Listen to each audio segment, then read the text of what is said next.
রঙিন সাজে সাজানো হয়েছে শত শত জলমহিষ। গাড়িতে করে নিয়ে যাওয়া হচ্ছে গির্জার সামনে।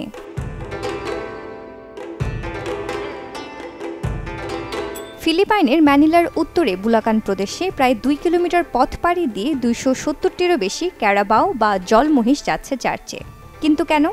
এমনকি হাঁটু গেড়েও বসানো হচ্ছে প্রার্থনার ভঙ্গিতে। ক্যাথলিক সাধু সান ইসিড্রো ল্যাব্রাডরকে সম্মান দেখাতে শহরের এক অনন্য ঐতিহ্য এই ক্যারাবাও উৎসব। এই স্প্যানিশ খামারকর্মী ইসিডোর দি ফার্মার নামেও পরিচিত। পশুপাখি প্রেমী ইসিডোর দি ল্যাব্রাডর দিনরাত মাঠে কাজ করতেন। তার কঠোর পরিশ্রম এবং আধ্যাত্মিক আচার আচরণের কারণে তিনি ক্যাথলিক কৃষকদের কাছে একজন সাধু হয়ে ওঠেন। ফিলিপাইনে 110 মিলিয়ন জনসংখ্যার প্রায় 40% ক্যাথলিক অনুসারী। ভিন্নধর্মী উৎসব পালনের মধ্য দিয়ে অলৌকিক ঘটনা ঘটতে পারে বলে মনে করেন এই দেশটির মানুষ।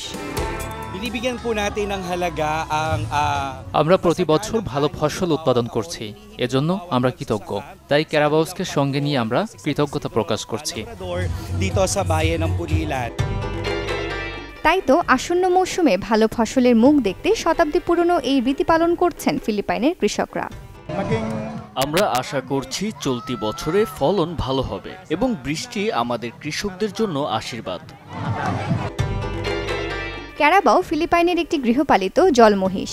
ধারণা করা হয় 200 থেকে 300 খ্রিস্টপূর্বাব্দে মালয় অভিবাসীরা এই প্রাণীটি এনেছিলেন ফিলিপাইনে।